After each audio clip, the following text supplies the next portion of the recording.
Good afternoon. Welcome to our final Great Books presentation of the year. We want to one more time thank the CoLab, thank marketing, thank video productions. I want to thank Maureen Fitzpatrick, who's helped me this year, but most importantly, I want to thank all of you for attending. It's been a great series.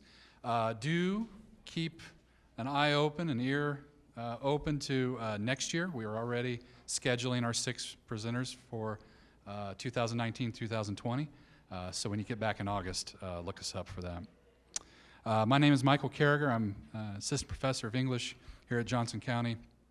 And again, it's been a joy being a part of the Great Books presentation, and I'm very excited for today. Misha Kligman is assistant professor of art here at JCCC. He's been here at the college since 2011, but he assumed full-time duties in 2017. He teaches painting and drawing. Previously, he taught at the University of Kansas, the Kansas City Art Institute, Missouri Western State University, Haskell Indian Nations University, and Emporia State. We're lucky to have him and his talent. If you don't know him, you're about to find out a little bit more.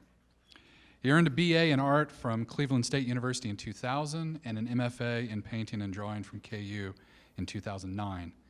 He told me he focuses nearly all of his efforts on teaching and his own pursuits in art. In fact, he said he has no other notable interests other than that. So that sounds like true dedication. Since 2014, Misha has run an art space in Kansas City with several other artists. It is called Plug Projects, and he is one of the founding members.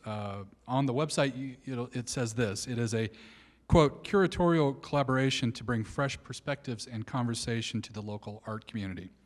The goal is to energize artists and the public at large by exhibiting challenging new work, initiating critical dialogue, which we just discussed, and expanding connections of artists in Kansas City.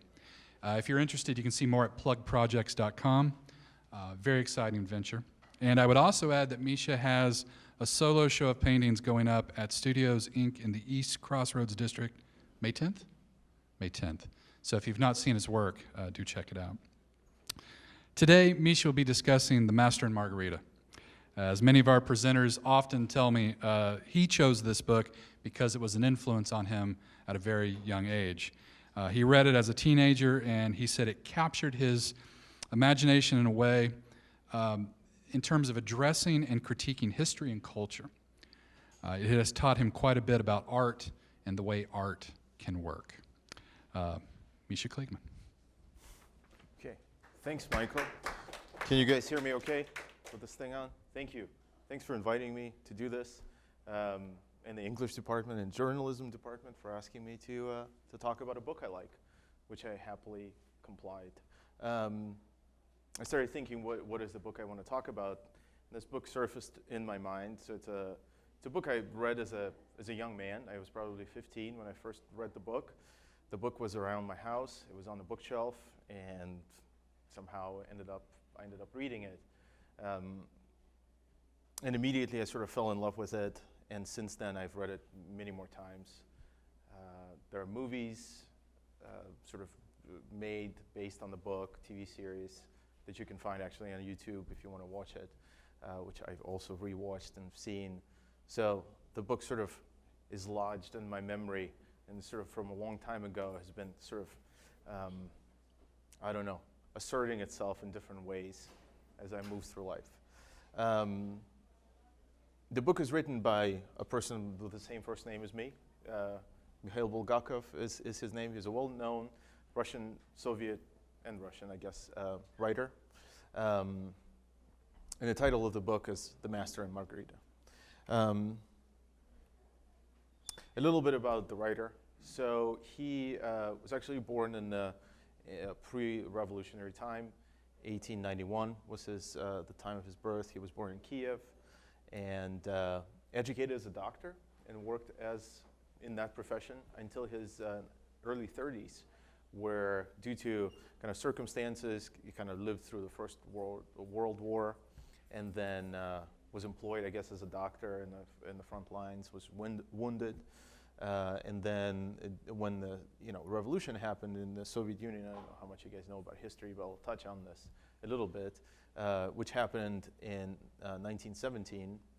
There was a civil war that followed, and he was sort of on the side opposite the Reds. It was the whites and the Reds. So the whites were the ones sort of fighting for the old homeland, and the Reds were the new kind of revolutionary people who wanted to totally erase the old and start fresh.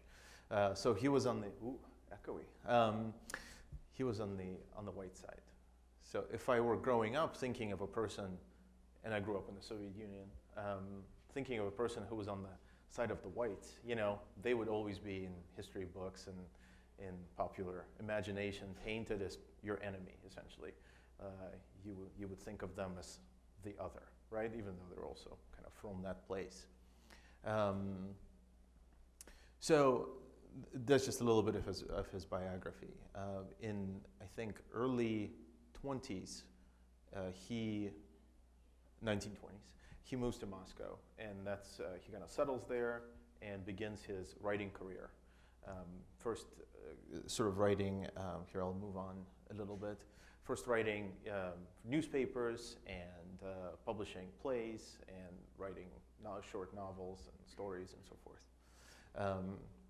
So Bulgakov has become a really kind of huge Russian writer in the popular, I guess, literary imagination of that country. So he's mentioned in the same sort of sentences as the best of all the Russian kind of writers that you may have read. Tolstoy and Dostoevsky and those people. This is a picture I found of the museum, which is now dedicated to him, based in the old apartment where he lived. And the monuments that you see there, little sculptures, are the characters from the books that he has sort of manifested from his imagination. And actually those two are from the book that I'm talking about today, the two right up there up front.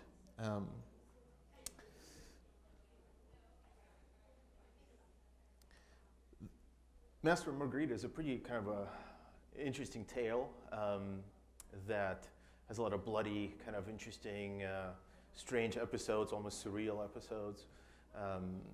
It's a bit violent, right? But it's also a kind of a pointed satire onto the, I guess, the system, both political system of the Soviet Union at the time, and also a kind of a satire of the literature establishment of the Union of the Writers, which you had to belong to in order to kind of produce work and function as a writer. So this kind of cut-off head features prominently in the Master and Margarita, right at the beginning. Somebody's head gets cut off. And that's kind of the little sculpture as you go into the museum, you encounter it. The book has a cult following, I think, in Russia. I don't know if I encounter people here who have read it and tell me they love the book. It's hard for me to imagine that they would have the same kind of understanding of the details of why things are funny, because you had to, in a way, live that life to understand what is being laughed about, in a kind of a subtle way. But people still love because the language is great, and it's a very imagistic book. I think of it in images more than I think of it in words.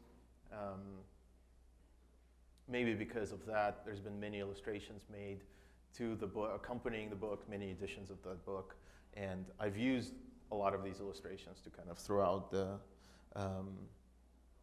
presentation. This is the sort of the entrance to the museum, where kind of young punks like myself, when I was a young punk, would have written something. So it's a really kind of a countercultural book, if you will. It's a book not loved by everybody, but it's a book, I think, well loved by those who don't abide by the main kind of rules that you're told you're supposed to live by those in power, I guess. And as a kind of a young countercultural person interested in those types of ways of thinking, I was very kind of attracted to that. Okay. A little bit about the time and place that he's writing in. So he's writing about Moscow in 1930s. And Moscow 1930s, here's a little image I found. What is that place? So it's a Soviet Union, which is a particular kind of system that they were trying to build, a system where kind of top-down governance, right? So there's somebody on top who tells you, there's an ideology that the whole country kind of follows, right? There's a kind of idea by which the country tries to live, and everyone in that country is supposed to follow those steps, right? You're part of the deal. If you're not part of the deal, you're against the deal, right? So this is a picture, I think, of the some kind of demonstration with Stalin being prominently featured in it. So this is the time that he's writing. What's interesting about Bulgakov is because he's coming from this background of being seen as a sort of like outsider, fighting on the other side, but then trying to become part of the establishment. Most of his family has fled Russia at that time, immigrated to France, which a lot of people did, who did not want to stay and sort of become part of the deal, or were not seen as kind of friendly towards the new regime, if you will, had to immigrate, were kind of forced to. So Bulgakov stays behind and begins to write, but everything he writes, even though it finds popularity and his plays are actually produced and are well attended, and Stalin himself, apparently, from what I started to read, appreciated his writing and in person, read his books and showed up to his plays and was really sort of a protector of him when it came time for the press that started to criticize his writing or his plays. Stalin would a lot of times protect him, sort of from above, saying that this is the type of talent we need to be serving our country, that we don't want to get rid of him. So that's sort of interesting to think about.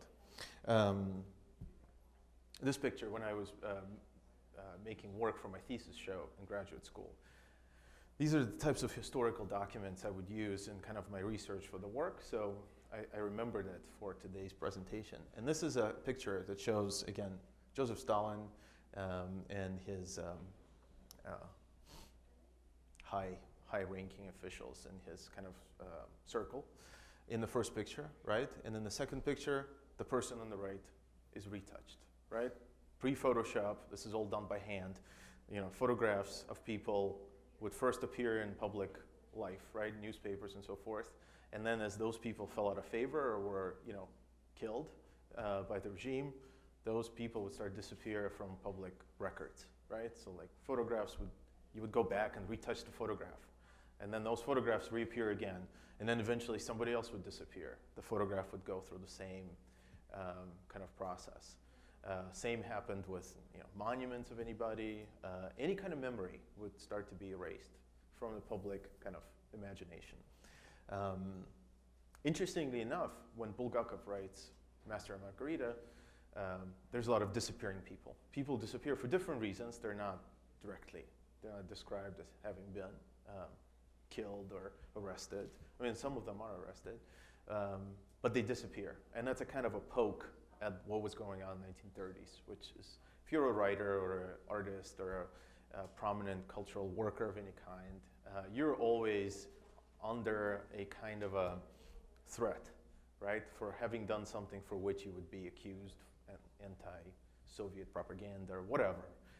Your friend could have written something on you and say, I didn't like Michael, I could have written something to the president and the president would have dispatched him, So that's the kind of situation that he's writing in. I figured the book parallels a lot of the things going on, and I'll talk more about it. So I guess Bulgakov started to write the book itself in 1928, and he writes the first draft of the book and is dissatisfied with it, or somehow decides to abandon the project. And I guess he burns the first manuscript. So he writes the first manuscript and he burns it, which is a kind of really violent thing to do to the work that you just did, right? To the baby, right, that you gave birth to. As those of you who write probably know, that's not an easy task to write something and then to get rid of it completely. Later on in the book, there's a famous line that this sort of, again, it parallels. His life is very much paralleled in the book itself.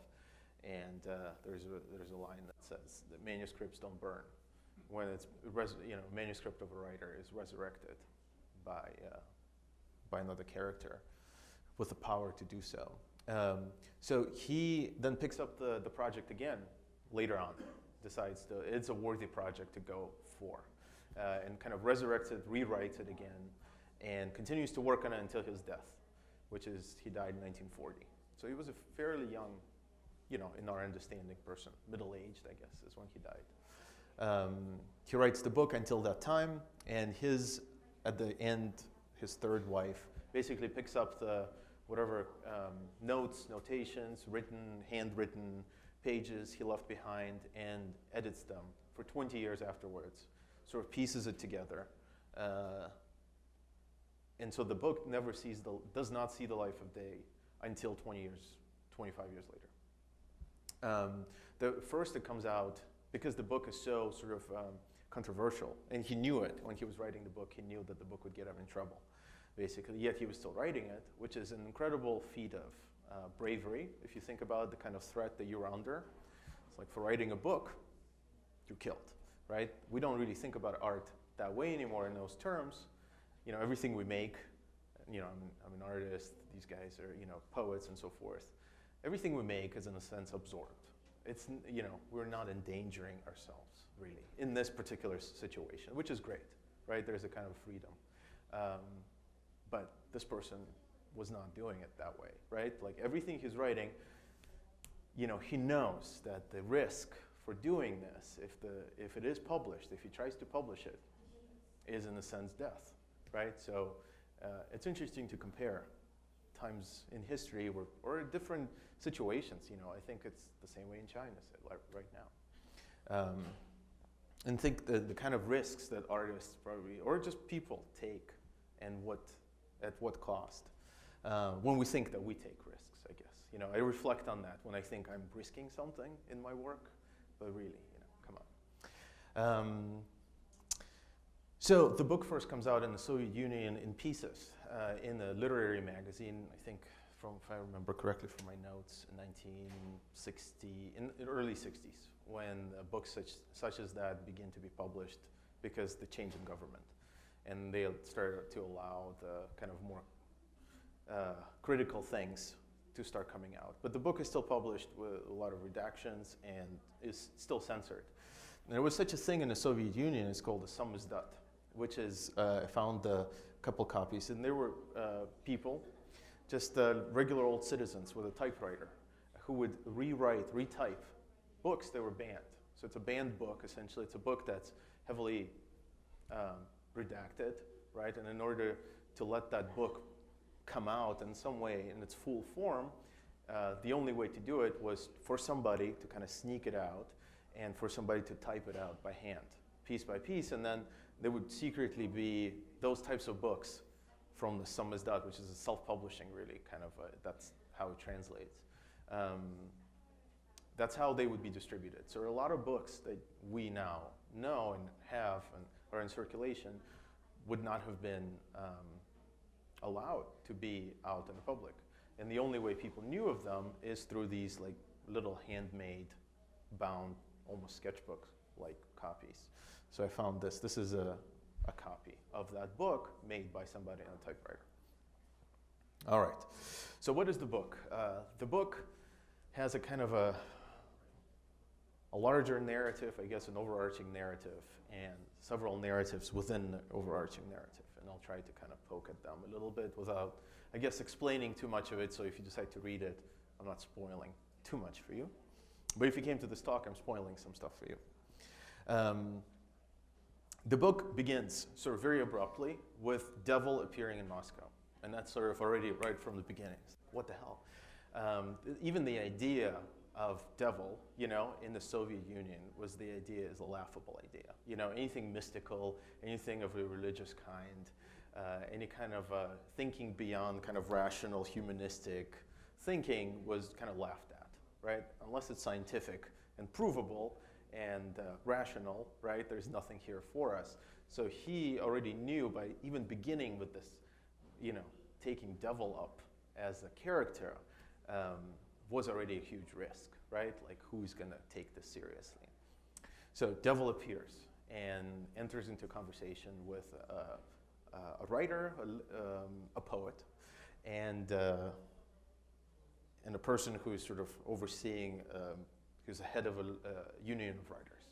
So like, even by creating that scenario, Bulgakov is already he's already creating a world that he's a part of. He's a part of a union of writers. He knows poets, he knows people of literature, and that's his world. And he's kind of poking fun of them in a way. So he sets it up that way. So here you go, a little illustration. I did not draw those. I found a bunch of them, and I just sort of mixed them in for different styles of illustration. But that was an actual place that he, I guess, lived nearby a little lake in the park. So it's all set up in that little place. So the devil appears. The devil is my favorite character in the book. I love the character of the devil. Not because I love and worship devil, but because the devil in this book is described like a very interestingly and in an unusual way. We're used to the idea of Satan and devil as this sort of, I pulled up traditionally what we think of that from like paintings of Bosch and hell and so forth, right? We think of devil as a monster. And he's describing devil as a kind of as a judge almost, as a very sort of rationally thinking, but judge of human folly, right? So I find the devil is very an attractive character here. He still has a lot of power, obviously. He's described as kind of being satanic in certain ways, but isn't the kind of devil that Christianity tells us, we should be afraid of. So right away, I felt very sort of connected to the devil. Devil, whose name is Voland, who shows up with the name Voland, which I guess, those who study the book, there's all these allusions to lots of historical characters, and each character is named for something in other literary works and so forth. May not be of interest to you. So he shows up with an entourage of people, right? Devil shows up in Moscow with an entourage of people, 1930s, just lands there, appears out of thin air. And his entourage, the cat, by the name of Behemoth, is a cat that kind of walks and turns into a human being. So it's a very, very surreal sort of a moment where things turn, at first they're this, then they become this. People appear and disappear. Things happen, unexplainably, right? As if supernaturally. And so that's, I guess, Voland is in the middle. And then you have the person behind him, I guess, is Koroviev, who is a kind of a jester in his court, if you will. And the one here is a kind of devilish type. He's a kind of a murdering type himself. And they're all serving him in some way, right? They did something to deserve it, and now they're following him, serving his needs in a way, right? And that sort of opens up in the story later on. And then you have the woman there by the name of Gela, who is also part of that entourage. The book itself, Master and Margarita, is named after another two characters who appear much later in the book. So on the left you have an illustration of Margarita, and who is, I guess, he modeled that character after his wife, who becomes, through her suffering as a character, becomes a witch, turns into a witch, and sort of gets together with devil in some way and starts to kind of deal with him and to get things done. And on the right, you have the illustration of the Master. And the Master appears in the book later on, and he's kind of woven into that narrative as a sort of alter ego of Bulgakov himself, the Master. He's not given a name, he's just known as the Master. And you know him because he wears a little hat and he has a little M on it. So the Master is a historian. I guess he's described as a historian who won a lottery, and because of that, quit his work and wrote a novel, wrote a historical fiction about Pontius Pilate. Do I pronounce it correctly? Is that the biblical character? So totally out of time, totally out of step with reality, just like the work that Bulgakov himself would be writing would be kind of not well received by his peers and by the time and the kind of culture that he lived in. Same with this character. He writes this totally people tell him unnecessary work of fiction, bringing up this biblical character who nobody cares about at that time, right? Whatever he writes is heavily criticized, and he receives nothing but grief for it, and in a sense kind of goes crazy because of that, because he's so committed to this thing that he wrote, and it was not well received, and in fact he was kind of hounded for it. It sends him to the institution, right? So these are the two characters that eventually kind of meet one another, fall in love, but the book is named for them. Pontius Pilate, right? We know him from the kind of biblical scene. He was the Roman overseer of Judea at the time of Jesus Christ, and he is the one that sort of Jesus brought with him, and he sentences him to death, right? That's the kind of the biblical story.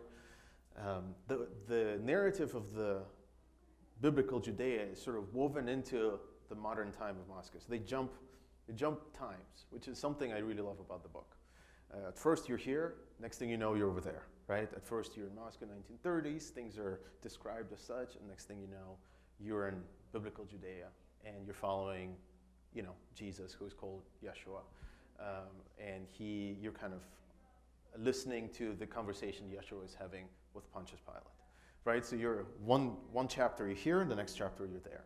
And it's a constant kind of traveling in time, just like, you would imagine somebody with supernatural powers can do, like devil can do that. He was there and he's here, right? He's telling the story about what happened to Yeshua. So there's this whole narrative about Jesus, right? Which is, again, such a strange thing to bring up in 1930 Soviet Russia. Just the painting of Jesus as somebody who's in the positive light would have been seen as sort of regretful or anti-Soviet move, right? And that he's doing that. So he's pinning these two characters against one another as Pontius Pilate is somebody who knows that, Yeshua, Jesus, is not guilty of anything, should not be sentenced to death. In fact, feels that he is something great, something that should be preserved. And yet, because of his cowardice, he sentences him to death. And so that is another parallel that I think he builds with a lot of characters in the time that he's writing from that would have been experiencing similar things, right? Like people sentencing other people to death simply because they don't have the guts, or and you can understand that maybe themselves could not kind of bring themselves to say that they should be allowed to exist. Things that would have been done to Bulgakov himself, right? Like he's always being judged by somebody with power, and he puts a kind of a moral judgment on them throughout the book. So that's why I think the kind of the narrative of Jesus is sort of woven into the whole thing. The narrative of suffering, the narrative of kind of love and forgiveness is woven into the contemporary narrative of that time as he is describing the life of Moscow. All right. Terrible things happen. Basically, the devil's entourage causes all kinds of mischief, and they get people in trouble, and they try to, all for reasons to kind of bring out the worst in people, right? They're there to judge them. They're there to sort of find out who you truly are, right? So they find themselves in these weird situations where the people reveal themselves. Are you good or are you intrinsically bad, right? And so everyone's sort of put in that position where they, under pressure, become who they are. And the devil's entourage, deals with them as such. So heads get cut off. People end up in mental institutions because they encounter devil. Something happens to them, right? Something will happen to you if you encounter the devil in this book. But it could be something good, or it could be something terrible, depending on your character, right? So devil is not seen there, again, as a kind of a fully evil, no matter who he deals with, they will be dealt with badly, right? Like he does a lot of good things. This is why I really kind of like this kind of gray, weird, devilish character. This is the character of a poet who at first is very, pro the system, and is sort of not very accepting of the whole idea even the devil's existence, and in the end he's kind of redeemed. So it's an interesting, another little thread that follows through the entire book of the redemption of somebody who's at first on this side, but then comes out, right, through all kinds of tribulations, goes to the insane asylum, and sort of sees himself, cleanses himself from all that stuff that was inside of him, preventing him from being honest and truthful and a good person, I guess, right? So his encounter with the devil actually pays off, right? But there's a price for everything, right? These are illustrations. As the book progresses, there's this famous kind of scene, and several chapters are devoted to it, of Satan's ball. And I guess during this ball, you know, it's the kind of very mystical. I like it. It's very folklorish. All these famous people gather around once a year who have been sort of damned, right? And they get together and to redeem the master, Margarita, who turned witch into a witch, sort of serves to the devil at this ball as the head mistress of the ball. And there she is flying through the crowd with him, sort of working, I guess, right? So that devil will hopefully reward her work at the end and kind of return to her the master whom she lost, right? They were in love, and then he disappears out of her life. And so in great, she's very depressed, right? And then encounters the devil's entourage, and they tell her, if you serve us in this way, you will be rewarded. And she agrees to it, becomes a witch, and serves the devil, right? This is the time where things become sort of, the ending sort of comes, all the narrative threads are brought together, the biblical thread, the contemporary thread, the Master and Margarita reunite. I'm spoiling things for you. Judgments are given to people. Those who deserve to be damned are damned. Those who deserve eternal peace are given eternal peace. And so the judgments are given at that time. And Pontius Pilate is in fact reunites with Jesus, and they're described as walking into the kind of the moonlight together. So it's a great book, great narrative of forgiveness, really, of even the worst of the worst, right? Could be and will be, I guess, if you believe in this book, right? The kind of narrative that it tries to push will be forgiven in some way. So something to think about.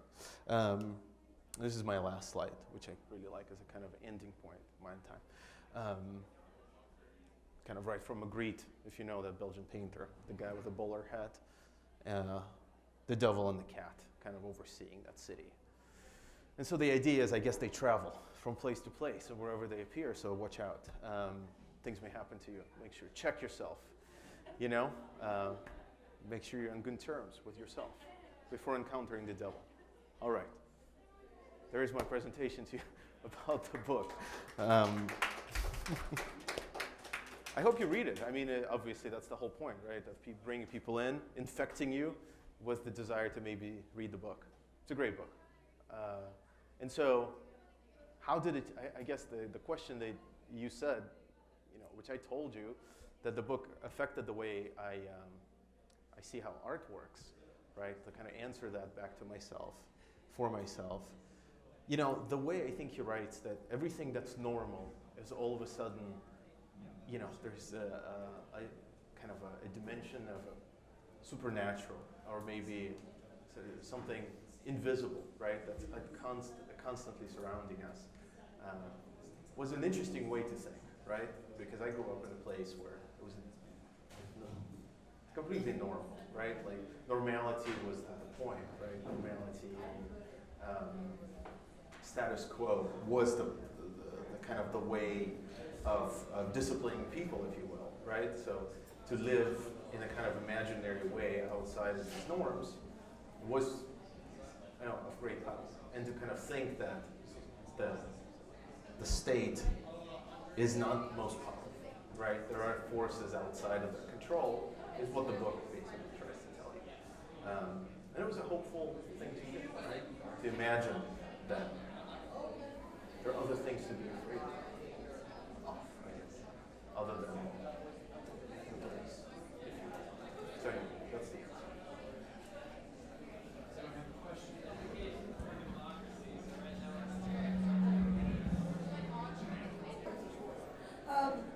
He said that his wife edited this for 20 years before it actually went to publication. Yeah. How, is there any understanding of how much the book changed from what was left behind and Yeah. what she finally created? From what I read, she took a lot of liberties, you know, with the editing was actually piecing together her understanding, but I guess it was preserved pretty well from those who studied the book, you know, said that the original ideas and original writing is well preserved in it. But she did put a few touches on it, like changing the color of the hat, for example, or like a few little details. They're, you know, insignificant enough, but she stayed pretty true to the original writing. Yeah. Have you created any illustrations for this? So, yeah, as an art student, back then, I was in art school, young man in an art school. It was almost a must that you made something in response to this. And the way the kind of Russian art school works in general, you know, tying yourself visually to works of literature was very sort of, was something they pushed on us, right? So like illustrating something or using a book to then make some images for, some paintings for, was the way one worked. It was seen as a good way of working. So yeah, I did that. In fact, the thing I painted, I remember a watercolor of devil sitting on the balcony with a sword. It's a kind of famous scene. So all of them are very imagistic. You can kind of paint any of them. And very descriptive, right? Very powerful images. So yes, I've done it. I was thinking it would be cool to illustrate each slide, but then forget it. You know? I stole the illustrations. Yeah. So anyway. Thanks for coming, yeah. Did you read this translation? So no. I read the original. I mean, I carried it with me. And I was looking at the book that I have in Russian. I think it's not the one I read originally. But it was a book my parents had. I took it from them. I have it in my house. And I, once in a while, reread it. But no, I read it in the original. And there are movies, right? If you go on YouTube, you should watch. There's like a 10 whatever episode series that Russians made. It's actually very good. I liked it a lot. You should watch it. It says captioned. Yeah. If you don't want to read the book. But I see the book in there. Yeah. But I would have to read it. There you go. Yeah, the cat is prominently featured. It's a good book. Yeah, I usually read it like at this time. In the spring? every year. Yeah. The Satan's Because- Ball. Yeah. Yeah, because of Passover and the story of, It's tied into the folklore of all the spirits coming out from the woods, and the Satan's Ball is tied to that time. Yeah, it's true. Nice time to read. I'm gonna try to do it again. Maybe this is a hard question, but can you think of an artist that's working now, like in any medium, like literature or movies or television or whatever, that's doing something similar to what you think he was doing? Then in terms of like critiquing the culture or Yeah. serving as like an important commenter on the culture. I mean, I think contemporary art tries to do that in general. Like anybody that you go to the Nerman, you know, they're doing that. I think, you know, paintings of Curious James Marshall are doing it. On this level, I don't know. You know, it's hard to say. I think art back then, literature, music, art, poetry, was given much more prominence in the life of the culture than it is here, at least. And so you were always in much danger there because your works were much more impactful or seen as much more dangerous. Like you were seen as either a hopeful or a dangerous profession, right? So here it's more like you're irrelevant anyway. You kind of irrelevant, right? There is a general irrelevancy. There's so much of it, it gets drowned out by, you know, so there isn't anybody really who's given that prominence. And the fact that you know, Stalin would have read the book, he didn't read it, but went to see his plays, you know, but did read the books, you know, like our current president admits to reading no books at all, you know, but to think that you could write something that the highest, you know, echelon I would have read and that, you know, would have been that impactful on the culture as a whole, you know, it's hard to imagine that right now. I do think that, like, the current president is maybe an anomaly when it comes to books. You know, like Obama would release his, like I Yeah, read these books yeah. this year. Right. But yes, currently it's books. Yeah. Bush even painted a little bit. Yeah. So anyway, yeah, I don't know what sort of what kind of book does it need to be, and who will read it? Yeah. You know. So it's hard to like. I think about this as I guess as an artist involved in the art, person who's trying to figure out is what I'm doing necessary in some way. You know, should I be doing this? Why am I doing this? You know, I think artists are always thinking about that, and a lot of artists have become very politically engaged and because of that, because they see no alternative but to become active as opposed to passive participant in the whatever dialogue, right? So in a way, you're abandoning the art to get into it, right? Because they see it as much more meaningful. So I'm still personally not abandoning the art because I see it as a meaningful territory, but I just don't know how impactful it will be, you know? On me, maybe. That's about it. So it's interesting. I feel like he did use some of the scenes to deal with things that were kind of dangerous in that time. Like one character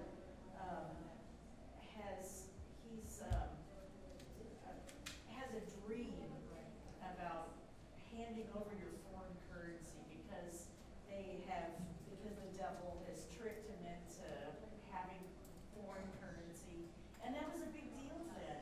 It was a big deal in the Not 80s, have yeah, foreign currency. to operate But with they foreign made currency. it kind of strange and sort of funny, and Yeah. I'm sure that's how he got away with kind of dealing with that sort of serious subject by making it a funny dream. Yeah, but then they actually do come to him Yeah. and, you know, do arrest him Yeah. in reality, And then, Yeah. so he gets. which happened to a lot of people, A you lot know, of people have. for that same reason. So truth and kind of magic realism, I guess. And to that point, I mean, satire always has to balance between poking fun for fun's sake and then turning into just bitter vitriol. Right? Yeah. And so, as someone with a nice sort of view on this book, how does it handle that tension? Does it often move into bitterness? I think he settled a lot of scores on, you know, his own scores. Like there's a whole scene, very violent kind of scene where Margarita the witch flies up to the literary critic's apartment and destroys, trashes the apartment, completely tears it up as a kind of a revenge for what the critic has done to the master. And there was an actual critic that did this to Bulgakov, you know, it was sort of, if you were criticized in the press, in the official press, and if you're called anti-Soviet writer and so forth, you're done. So your life is in a sense finished. And so he ended his life, you know, Bulgakov ended his life, I guess, in great poverty and like distress because he was just not, it was not accepted, you know. And in order to be accepted, you had to write on the official themes. You had to write pro-Soviet stuff, you know. It was all handed down. So I guess back to your question, you know, I think he settles scores against people in that way, in an interesting kind of personal way. And I love the violence, the cutting off of heads, you know, like of the union, writers union president. You know, I love imagining, like how you can have that as a writer. I mean, it's funny. So it's sly, you know, it's humorous, and it never quite goes into the darkness the way we think of the macabre, you know? It always kind of pulls back. Yeah, pulls back into kind of a folklore, sort of like fairy tale, if you will. Yeah. The Bible is very dark. So, and he brings that in, you know. That's a pretty serious story. That's part of all of our, imagination. So, are all of his writing very similar? So here's where I will be honest. I've read that book. Uh-huh. He has a few others, and I've seen a movie called, it's a very famous Russian movie, The Heart of the Dog, which is another kind of really pointed satire of the system. I've seen a few movies based on his books, but this is the only book of his I consciously remember reading. But made me want to read more of his stuff.